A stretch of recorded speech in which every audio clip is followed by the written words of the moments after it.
Hey everyone, welcome to week 3 of Fantasy Pros Ask the Experts. I'm Tara Roberts. I'm here with my awesome co-host, Lauren Carpenter. Lauren, how are you doing today? I'm doing very well, my dear. How are you? I'm good. I'm pumped. I'm pumped for the football weekend that starts on Thursday. I'm so excited. Yes. But guys, we are very happy to be here with you. We are here with you all season long, and we are taking your questions and helping you thrive this season. If you want your questions answered, it's very simple. You just go on to the Fantasy Pros social media channels. Make sure you are subscribed to the channels that you are asking questions on. The questions that are eligible will only come from our subscribers. So if you're wanting to ask a question on Instagram, just subscribe on Instagram, YouTube, make sure you're subscribed on YouTube, etc. across all platforms, and use the hashtag AskTheExperts so that we can find your questions. Now let's go ahead and jump into the questions. We'll start things off with a question from YouTube. It is from Santosh Lawani. Is Kenny Golladay of any worth? I was very positive about Kenny Golladay going into the season, so I will go ahead and answer this one to kick it off. Yes, he is still of worth, but it's getting a little sketchy. I am getting a little worried. The targets are there, but it's just not what we've been hoping for, and this is a really big week to determine the actual value of Kenny Golladay. With this matchup that the Giants have here with Atlanta, it's going to tell us a lot. We've seen offenses thrive against Atlanta, and I would expect Kenny Golladay to have a good day. If he doesn't, I think that tells us that maybe he isn't the person that we were hoping for moving forward with the season. Lauren, what are your thoughts? Yeah, I'm getting the same boat here. So when it comes to Kenny Golladay, he is the contested catch guy for Daniel Jones, and he's not really that huge dink and dunk target monster like Sterling Shepard is. So he's going to naturally have boomer bust games because of his identity in the offense, and he even said himself that he was going to be slow to start the season. Now that doesn't necessarily mean that you have to cling on to all hope with Kenny Golladay. Wait until he has a really good game and then bundle him up, because I think he's one of the greatest trade baits here that you can really get some value, but you're also not going to be trading away someone who's horrible. Kenny Golladay will get better. Just remember, he didn't play much last year because of his hamstring issue. He also, like we said, was going to have a slow start to this season. So if he does do well, but you just don't want to deal with the boomer bust nature of Kenny Golladay, package him up in a trade, but only after he has a really good game. Yes, hopefully this week. Yes, hopefully. He better, because like you said, it's Atlanta, so yes. There's that. Moving on to the next question from Aldo Olvera from YouTube as well. Gibson or Gaskin for week 3? Lauren, what are your thoughts? Yeah, I changed my mind on this like 400 times. So I'm sure Tara, she was in our show sheet. I'm like, Gaskin. And then I'm like, Gibson. And then I'm like, Gaskin. Because it's really hard to really have a good idea of which one is going to do really well. Gibson has been underwhelming so far, despite all of the excitement going forward with Antonio Gibson, so I get that. He's also, I think he has a hurt shoulder too, which isn't awesome. Taylor Heineke's been checking down a lot to J.D. McKissick, so he's been losing some targets in the passing game, which kind of sucked. But I also don't really love Myles Gaskin because of his, running back by committee approach that he has. Is Malcolm Brown hurt? I believe he is, right? Oh, that's a really good question. I think he, maybe it was just a questionable designation. I don't know. But either way, I'm going to be probably leaning Gaskin here as well, because Antonio Gibson is a little banged up. But they're dealing with Jacoby Brissett. And that's not Tua Tagovailoa. So I think they're going to have to be relying on Gaskin not only in the run game, but also in the passing game as well, so that he doesn't actually, get steamrolled into the ground. So I think I might go Gaskin here too, but I do not hate starting Gibson either. Just make sure he's fully healthy. Yes, healthy is the key. I'm with you on the justification for Gaskin. He is actually the only player that I kind of like this week for Miami. Literally. It's a big culmination of a lot of weird things. We've got Brissett, we've got Will Fuller entering the lineup for the first time, so we don't really know the pecking order of the receivers anyway. And they might actually, when you look at Jacoby Brissett and his history, he likes to check down. He's not somebody who's, a gunslinger throwing it down the field for a whole bunch of yardage. That's not really YOLO! Yes. No. He's a more conservative player, so, the pass game is going to be off a little, and they're going to have to rely on the run, and I think that, that bodes well for Gaskin on the ground and through the air as well as a nice check down option. Yeah, agreed. And moving on to the next question from YouTube, we've got Andrew Peters. Thoughts on Kittle? Yeah. Okay, I'm going to jump in and take this one. Okay, I've been getting so many questions about Kittle. My husband also has George Kittle, so I had to talk him off of the edge of this cliff because I know so many people are concerned, and I get it. I 100% understand. Tight ends are such a dumpster fire, right? And then you spent so much draft capital on George Kittle, whether or not it was acquired in a trade or you used a first or second round on, probably not a first, but a second or third round on George Kittle. It's upsetting when you see the lack of usage. I mean, I think his snap counts went down to 20% when they're normally 20 and above. Now they're 20 and below. It's not great. But another thing I need to remind everybody, and this kind of goes hand in hand with some running back situations we have, is we have an extended season. And this is especially important for players that I don't want to call injury prone, but that have an injury history like George Kittle does. And the San Francisco 49ers are cursed when it comes to injuries. So they are going to want to keep one of their star players as healthy as possible for as long as possible. And I think that means getting Deebo Samuel more involved, getting their, running backs, whoever it's going to be this week, a little bit more involved. Even Brandon Ayuk, who I know has been, yucky as well. But that just means that George Kittle is going to be sustainable for a longer period of time. You're going to want to have a healthier George Kittle down the stretch as opposed to a just en fuego George Kittle now that gets hurt like happened last season. So just try to not worry too much about George Kittle. I wouldn't even trade him away. I would hang on to him. Also, another thing here too that's interesting is that Trey Lance and Jimmy Garoppolo both got involved in week 1, so there wasn't really an opportunity to establish any kind of rhythm. Jimmy Garoppolo came out and said that. So then we didn't see Trey Lance. Last week in week 2, it was just Jimmy Garoppolo. So he's like a half a game behind trying to get used to being a starter again. So give it a little bit of time. I think that offense is going to start clicking a little bit better. There's been a lot of focus on that run game, but I wouldn't worry about George Kittle. I know a lot of people are concerned. Yeah, on my end, I'm one of those people who is a little concerned. It makes sense. Yeah, my problem is that, in preseason for me, personally, it felt like a big 2 to me. I wasn't really trusting what was going to be the situation with Kittle. There's Kyle Shanahan. There's the quarterback situation. I say Kyle Shanahan so much, I hope he never finds me on Twitter and wants to be my friend. I know, right? Then he'll backtrack and not want to be my friend. And I call him Shanahanigans. I mean, yes. At least you don't severely insult him. I call him Shanahanigans and stuff. And I'm like, I don't trust you. Anyway, go on. But yeah, he worries me. I think he might be getting a little creative regarding target share. And the targets are a big concern for me. I expect more out of Kittle for where you would have drafted him. He's not part of that big 3 anymore. It's just the big 2. And I don't think it's, it's not a really bad situation, but I think we're more in line for a 5 to 10 finish for Kittle. So he's certainly usable. He's certainly startable. I'm not like, oh my gosh, I need to bench him by any means. But I just don't think he's going to pay off where you're drafting him. Yeah, that's true. It may come down to he was overdrafted, and that's unfortunately one of the things. But I wonder, that might be the cumulative over the entire season. But when it counts later on in the season, I think you're going to be happy that you have him. Yeah. So moving on to the next question, we've got Aria Kazmian. Very nice name. I like that.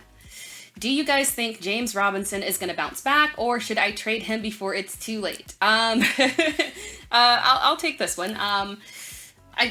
I don't think it's as bad as it was week 1. I think week 2 was better. I think that's more in line what we're going to see. I don't think we'll get a bounce back to what we had last year in that sense. So technically, I'm more on the side of hold him right now and hope that there's a breakout game soon, and then maybe you can get a little value out of him. Because unfortunately, the pass volume is high. And I didn't expect a ton from Jacksonville, but this is bad on another level. And I don't see it changing much. I'm worried about the amount of carries. Last week he had 11 carries and Hyde had 2. So, 13 carries overall in a game for running back. I mean, no one can be successful on that. So I am concerned. Right. Just, he'll pay off at some point, and maybe then you look to trade after that game and see if you can get something. But I don't think there's going to be a huge bounce back. Yeah, see, I think there will be a bounce back, but not a huge one. So I'm echoing what it is that you have to say. I have a little bit more optimism when it comes to James Robinson, but not necessarily to like keep him on your roster rest of season. I have the optimism that he's not going to be a complete dud for the rest of the season. And it's because this is a brand new coach in Urban Meyer for the NFL, right? So he's still very collegey, and it's like, this is not how you play the NFL. So I wonder how much of the, the learning, growing pains are going to be, ironed out for Urban Meyer. And the same, I think, is true for Trevor Lawrence. I just wonder how many mistakes he could have avoided by relying more on the passing game. On the run game. So I have a feeling that this is going to start coming up. And just like you said, we're seeing this trend. The Carlos Hyde experiment did not work. That was done in week 1. And this starting to get back to the median for him. But he has to have a minimum of 15 touches a game in order for him to be productive. And so far, we're only at 11. Well, 13 touches because he did have two receptions, so he needs to have 15. They don't have the game script right now to be super successful in the run game, but I get it if you don't want to deal with the headache of James Robinson. So wait till he has a really good game. Like we said before, you never want to trade away a player when their value is at their lowest. It's just that that's not how the game works. Trade them away when they're at their highest. I know it's hard because you like, oh my god, they finally had a good game, maybe they're gonna work, but just remember how hard it was to deal with it when he wasn't having a good game. So that's my thing with him. I think he will bounce back. I kind of agree with you that we may not have season-long ginormous numbers from him. He will have good weeks. But this is concerning when it comes to Urban Meyer and that offense. Yeah. And then moving on to the next question, it is about Zeke. Good timing. So Jeffrey Huang from YouTube. I was offered Zeke and Allen Robinson for CeeDee Lamb and Jonathan Taylor. I don't know what I should do. And this is a super good question because it's fairly even, honestly. And on that end, I would probably lean towards holding CD and Jonathan Taylor. And this is not an attack on Zeke. I'm not someone who believes that is the end of time for Zeke and Tony Pollard's taking over and, we trade him away and whatnot. We're scared. Not at all. I'm not worried about anyone in this trade, really, deeply. It's just that I think that the Colts are more likely to lean on the run game as the season moves forward than Dallas is. And I don't believe that last game against the Rams last week for Jonathan Taylor was really an indication of things to come. I think that was just a horribly bad matchup. And I do like the upside. And I do like the upside of CeeDee Lamb and him being with a more stable quarterback as well, combined with a bad defense. So I like this. I don't hate the other side. I like the other side, but just it's a hold for me. Yeah, and I don't hate it. So I actually wouldn't mind going and getting Zeke and Allen Robinson because, like you said, this is kind of even Steven. You know what I mean? Like I don't really see where the upside is for either one here. It's kind of you're just trading RBs and wide receivers that are both very good because Allen Robinson has a huge ceiling.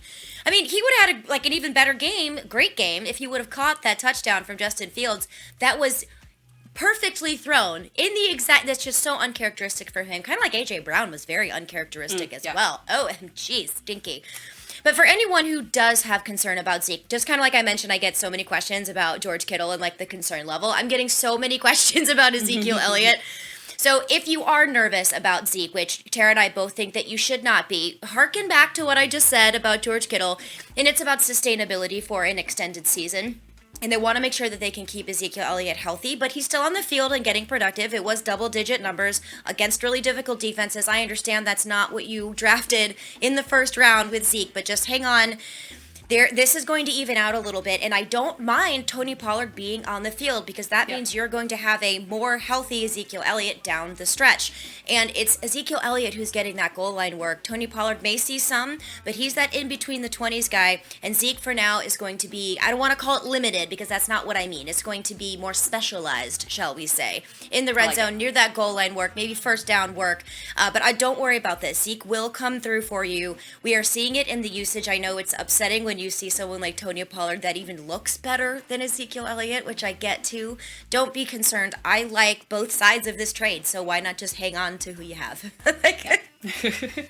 Or don't, or trade. I don't even know. Whatever. Well, moving on to another running back that people are also very concerned about. We are on this trend of concerning running backs. We'll take a question from Jay on Twitter. What are you doing with CEH? Selling or holding? Whew. Lauren. Oh gosh. Okay. I think this is probably my 17th question about I almost said Ezekiel Elliott. They're all running together about Clyde Edwards-Helaire, and every single time I do this face, or I do, like I don't have the same optimism, with Clyde Edwards-Helaire that I do with Ezekiel Elliott. But on the other side, it is really difficult for me to want to get rid of a piece of that offense. And it was uncharacteristic, speaking of being uncharacteristic, it was uncharacteristic to fumble for CEH like he did. The Chiefs have been in some weird matchups, and it's been interesting that they haven't had to rely too much on the run game, but I think it's a little too early to bury him yet. But out of the concern level of all the guys that we've talked about, Clyde Edwards-Helaire is on the most concerning for me, but not so over the top that I'm freaking out, if that makes any sense. Yeah, that makes complete sense. Okay, I am on the sell end. If you can package him with something fair, Yes. do not panic sell and undersell someone who, he is the starting running back of a great team. So don't undersell him right now. I can't imagine that there's not going to be a point where the value dips much lower than what it is right now. So just give it a second. But it's a really tough situation because when you look at, you have to wonder, is there something going on with maybe an injury that he had that's possibly lingering? What's going on there? Because when you look at him last year when Le'Veon Bell wasn't there, CEH wasn't really bad. There were successful games. So, and then there's the aspect, too, that maybe this is just, the way things are going with Patrick Mahomes, that he's just tailing so far away from checking down to a running back, which really is what CEH would be great at. And he's just not getting that usage. So, hopefully they figure it out and incorporate him. But there's no reason to sell super low right now because you're kind of at bottom dollar already. Fair package, sell. If not, just hold. Yeah, and that's it. I think it'll get better. It's hard to have a bad running back under Andy Reid. So, what is going on right now? This is so weird. So weird. I have to keep reminding myself, Andy Reid, he'll be good. Everything's fine. But I am concerned, for sure. And I will take one more question here, and then I will turn it over to you, Lauren. We have Twitter, Pepe Flores asking from Twitter, should I drop AJ Dillon? And this hurts because I'm a Packers fan, and I was at some point an AJ Dillon truther before we re-signed Aaron Jones. But yeah, unfortunately, you gotta drop him. I had hopes that they would involve him offensively, at a level maybe similar to Jamal Williams, but if you look at the snap counts, it's not even close, unfortunately. They're a lot lower for him. It looks like they're all in on just giving Aaron Jones that workload, and it's just going to be very limited for Dillon. So at this point, he's nothing more than a handcuff, and there's no value up for him outside of that. I agree with you. This is a purely insurance policy. If you need the room on your roster to pick somebody up, whether it's for next week for waivers or maybe you have somebody that you're eyeballing on free agency right now that you can play either tonight or on Sunday or Monday, go ahead. I know it hurts. It's okay, but this is what happens in fantasy football. This is why you shouldn't be married to players. I say this because I am married to some players that I'm like, I can't do it. But in this case, that he is a droppable asset. I know it hurts, but he's not going to have a path to success unless something happens to Aaron Jones. For sure. All right, let's go ahead and go Louis the Fifth. It's Louis V, but like Louis Vuitton maybe, but I'm gonna go back to like medieval time. Louis the Fifth. At least he wasn't the Iron Mask one. Daniel Jones or Tom Brady this week. Okay, this is interesting for me because everyone is talking about Daniel Jones right now because he has been, last week he had 94 rushes, he didn't fumble, yay Daniel Jones. But we're talking about Tom Brady here. And when you have an amazing athlete and just cyborg human that is Tom Brady, no one really talks about it when he throws 3,000 touchdowns in a game because we just expect that. But we talk about Daniel Jones all the time because he's likely available on the waiver wire to pick up and stream. So if you're concerned that not many people have been talking about Tom Brady, that's just because we expect him to be awesome. And I understand they're going up against a very, very tough matchup. That does not mean that Tom Brady is going to do poorly. That just means it's probably going to be a lot more touchdowns. So for me, this is Tom Brady. I completely understand wanting just to make sure that you're on the right page, but you can't sit Tom Brady because when he throws 5 touchdowns on your bench, you are going to be kicking yourself. Yes. So I'm loving this new Daniel Jones. I know, right? I was really hoping this would all come together in fruition because they're actually leaning into what he does. He's actually a really good rusher, and we laugh. We make fun of the fact that he, will rush and trip over his own 2 feet. That only happened once. We can't, hold it against him forever, but... I mean, I can. I will. And I know Giants fans kind of are, but aside from that, I mean, if you look at his yardage, he had literally the same exact yardage on the ground as Josh Allen last year. The only difference is that he wasn't getting those touchdowns. He's getting the touchdowns now, and I don't expect for them to go away from it because it's working very well.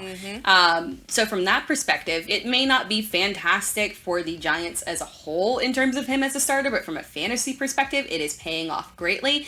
That said, you can't start Daniel Jones over Tom Brady. It's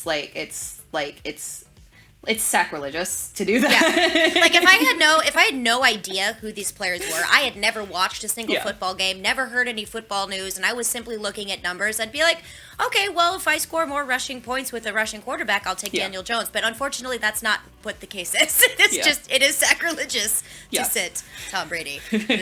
Kind of one of those. All right. Delta1 from Discord. What are the chances Darrel Williams takes over for CEH? Okay, Delta 1, Delta 01, whatever your name is, stop it. You stop it right now. That's an STAHP. Stop it. No, there's no chance. You be quiet over there. No. Don't worry about it. Yeah. It's very simple. It's not happening. It's not happening. No. And even if it did in some random world, I don't think he would be very successful either. So no, don't worry about it. And we have the next one here that's, I'm not going to even try to pronounce this name, but it's from Discord. And it's Devonta Smith or Rondale Moore for a flex this week. And I love this question because I can see an argument for both. But Tara, what is your argument for which one of these guys?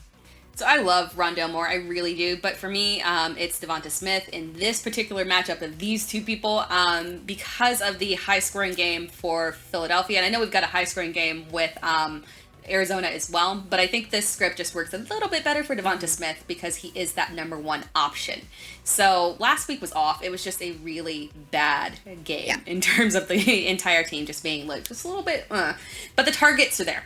The targets were there. They're going to keep being there, and I expect this to be a good bounce back. I would go with Devonta Smith here. I'm going to give Devonta Smith the nod by a hair as well, and the reason why I'm going to go with Devonta Smith here is this is a Monday night game.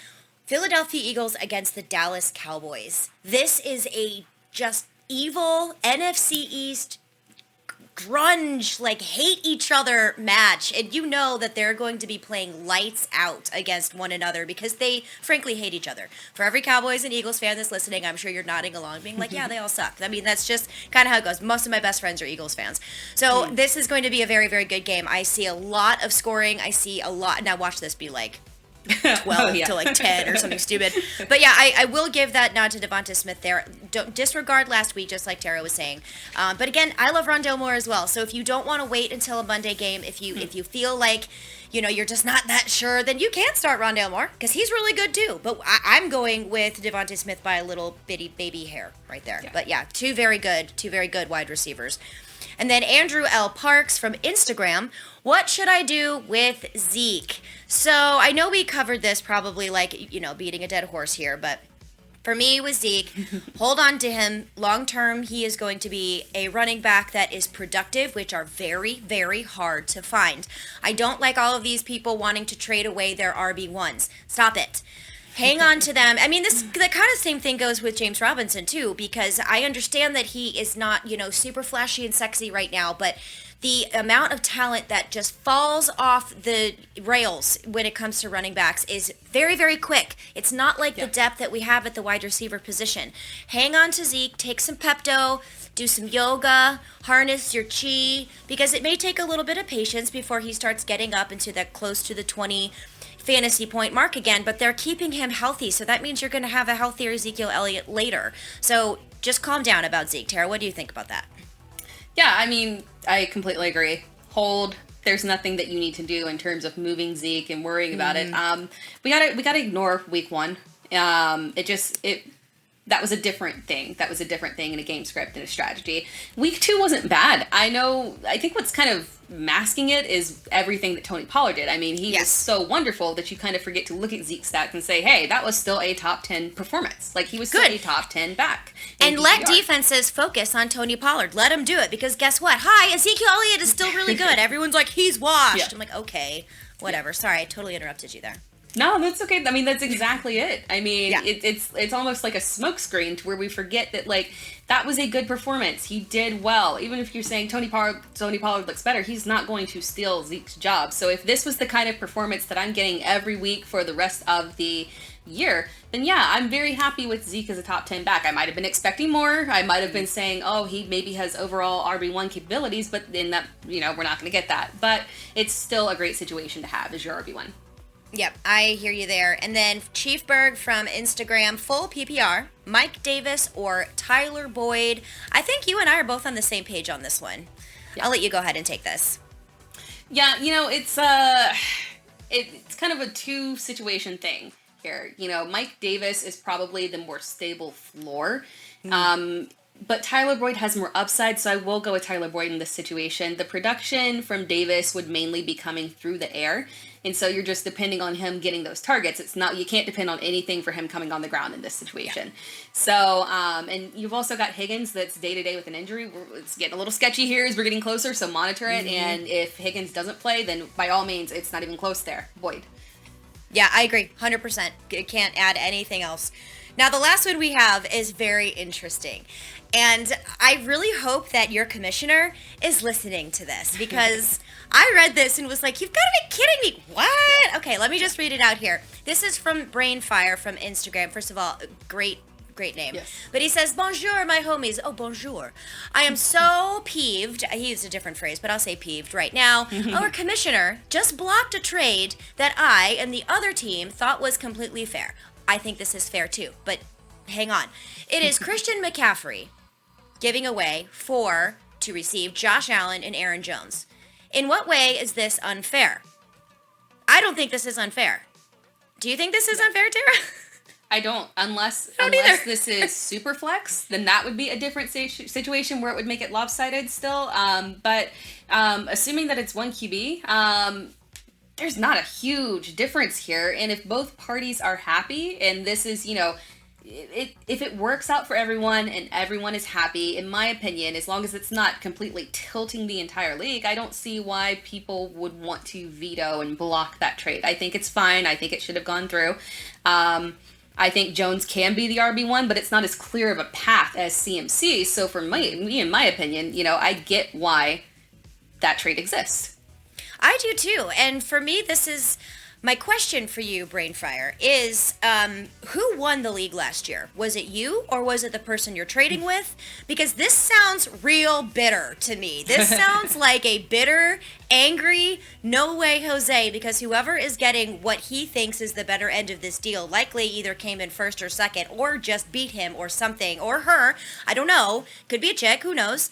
But this is ridiculous to me. And I think you need to vote to get this commissioner out, because clearly he is not making the appropriate decisions that is right for the entire league as a whole in order for you guys to enjoy yourselves and have fun. This is not a lopsided trade. Unless it is a super flex situation, then that is a different story. But if this is a single QB league, you are talking about an elite talent in Christian McCaffrey that is worth an elite quarterback and another running back. That seems fair. So ask yourselves those questions. In my opinion, I might want to veto or maybe get out of that league or whatever, man, because that's just silly. Yeah. That's just silly. The point of fantasy football is to have fun, not like it's like me trying to get Twitter verified. It's awful. Like, no. No. I went on a rant on that yesterday. I like that. I like that comparison. I like it. Yeah, it's, unfortunately, sometimes people look at trades and they look at it as a value per value. Or they just don't like you and they're just saying no, And sometimes, a trade's not going to be even to the exact, theoretical dollar amount. As for someone like CMC, you got to pay up to get it. So yeah, go get your man if that's what you wanted. And people, I don't think that's an issue. Yeah, So, especially if the other yeah. person was quarterback needy, you know what I mean? And this does not make any sense to me why the commissioner did not let this go through. Yes. We are in agreement. So that wraps things up for us. Thank you so much, everyone, for tuning in this week for another episode of Ask the Experts. I am Tara Roberts. You can find me on Twitter at It's Tara Time, and I am here with my co-host, Lauren Carpenter. You can find her on Twitter at StepmomLauren. And remember to come back, tune in all season long. Lauren and I are here. We are taking your questions, and we will be having them every single Friday for the rest of the season. And don't forget to subscribe to our social media channel. Use the hashtags AskTheExperts across all platforms for Fantasy Pros to make your eligible question known to us. So we will see you again next time. Enjoy the weekend. Good luck!